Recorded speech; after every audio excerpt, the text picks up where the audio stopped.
if you look at our big leaders, and historically, and you can see extremes. So you can see a Buddha who's extreme. You can see Bhagwan Ram, same thing.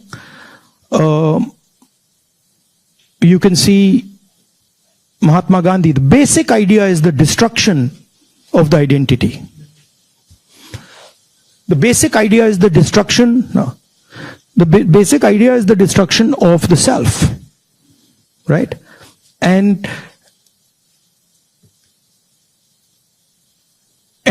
listening to what others are saying. So to me, that's Indian politics. That's the heart of Indian politics, and that's what an Indian leader is. That's how an Indian leader is different than, say, an American leader. An American leader will say to you, listen, we got to go there. I'm going to take you there. Promised land, let's go. Indian leader attacks himself. Gandhi essentially attacked himself. Totally different concept. In some ways, Bharat Jodo Yatra was an attack on myself. 4,000 kilometers chalna hai, risk hai, goli lag sakti hai, chodo. Let's see what happens.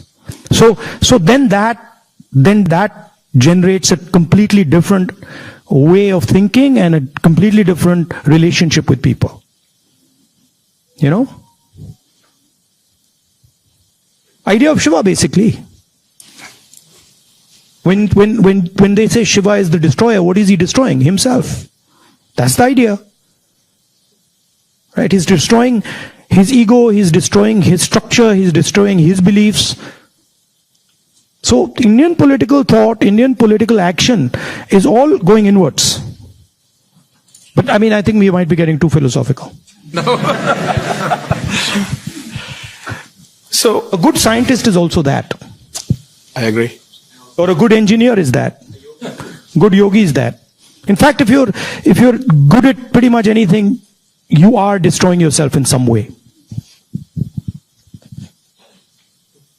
I need a pause for that. I need to pause a little. One of the important threads in this fabric that we talk about is the youth, and they have a very strong role to play. And especially when you look at US and India, and I see all the students that come in, one of the greatest joys for us here is to work with our students. They just energize us beyond limits. More than 300,000 of them are in the US. About 4,000 of them from India are here at UTD. Where do you see them playing a role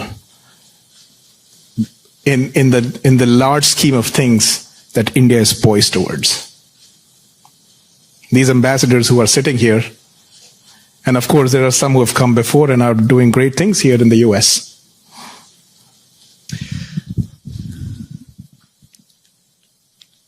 In one way, there you are a bridge between the rest of the world and India.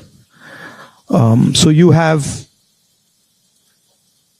ideas and values that you bring to the United States.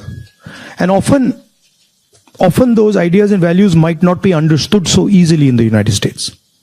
Right? There's a different cultural ethos, different cultural system here. But your ideas are as valuable as anybody else's. In the same way, they also have a culture, an ethos here. Today I met some young guys just before I came here who came into the United States, not students, but people who, driving trucks and stuff like that. And they were saying to me, look, I said, what do you like about the United States? And they said that what we love about the United States is the idea of equality. That a truck driver in the United States gets respect. And as a truck driver in India, there's no way I could get respect. Right? Equality is a very powerful idea. And it's an idea that can help India in huge ways. So if you take back the idea of equality, take back the idea of fairness, that's a very powerful thing. So I think you should see yourself as a bridge And the other thing is, what I've noticed in my life is that individuals can do huge things. And often it's individuals who you don't expect are going to do big things that do it. So system will say to you, university might say to you, these are the best students. And you'll find that actually the guy who's going to make change is sitting somewhere else in the back. And the university has a way of, making that person feel uncomfortable and said, you're not doing well, your grades are not, you're not getting a 4.0. And then suddenly you find the guy who's not doing so well has done much better in life because he's into the habit of questioning things, asking himself, why is it like this and not like that? And sometimes institutions don't react well to that. If they see you always asking questions, they might say, yaar, disturb kar raha hai isko, chup karo, piche beto, piche bhejo.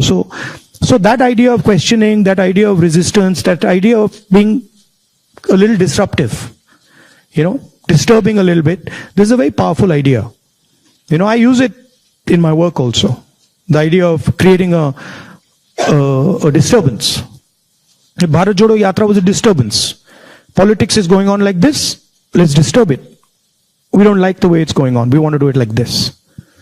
So I think that's powerful. If you understand the culture you're operating in, understand your culture, and then have this sense of, how can I do something to bridge it? How can I do something to disturb it? It's powerful. Talking about the same youth, I think the life of anybody who's young and is in some, like their 20s, the life is like a soap opera. Every day there is a new challenge, there is something that is... The life of somebody who's in his 50s, 60s, 70s. The soap opera continues. It's not that the soap opera stops at 30, yeah? Let me tell you. In fact, in many ways, the soap opera becomes much more dramatic later. Multiple soap operas start up. But they have concerns. They have concerns about doing well in life. They're starting off maybe a professional career. They have questions about whether they'll do well or not. Employment also happens to be a key area and I feel across the world right now, the youth is kind of rippling through that, a phase where there are questions about where they will land professionally from an employment perspective. So when we connect any sentence which has the word youth and employment in the same sentence, it's a cause of worry at a lot of places at a lot of different levels. What do you have to say about employment and our youth? See, first of all, let's be clear. Not everywhere on the planet has an employment problem. Okay? The West has an employment problem. India has an employment problem. But there are many countries in the world that don't really have an employment problem. China certainly doesn't have an employment problem. Vietnam doesn't have an employment problem. So there are places on the planet that are not struggling with unemployment. There's a reason. If you look at the United States in the 1940s, 50s and 60s, they were the center of global production. Anything that was made, cars, washing machines, TVs, it's all made in the United States. Production moved from the United States. It went to Korea, it went to Japan, eventually it went to China. And if you look today, China is dominating global production. You go to India, you look at the phones, you look at the furniture, you look at clothes, you'll see on the back, made in China. That's a fact, right? So what has happened? The West, America, Europe, India have given up on the idea of production and they've handed it to China. The act of production creates jobs. What we do, what the Americans do, what the West does, is we organize consumption. Okay? Uber is organizing consumption. Okay? Foxconn is organizing production. Mahindra organizes production. Bajaj organizes production. These are the guys who create the jobs. And that is the problem. You're never going to employ India using IT, using consumption. It's not going to happen. So India has to think about the act of production and organizing production. And India has to, it's not acceptable that India simply says, okay, manufacturing, what you call manufacturing or production is going to be the preserve of the Chinese, it's going to be the preserve of the Vietnamese, it's going to be the preserve of the Bangladeshis. Right? Bangladesh completely outcompetes us in textiles. Regardless of the problems they're facing right now, they wiped us off. They wiped us clean in textiles. Right? So we have to reimagine how to produce in a democratic environment. Until we do that, we will face high levels of unemployment. And frankly, it's not sustainable. So you're going to see that if we carry on down this path of forgetting about manufacturing, you're going to see massive social problems coming in India and in the United States and in Europe, right? The polarization of our politics is because of this. We're getting ready to ask a few questions from the audience. Can we have the runners with the mics? But while we do that, Rahulji, in this, what you just spoke about, that even if people are fine with the way their jobs are and they're secured, we have a new challenge in the name of AI. And there's a lot of fears around that AI is going to take jobs away. Do you feel so as well? Again, see, every time you get a new technology, the argument is made that it's going to take jobs away, right?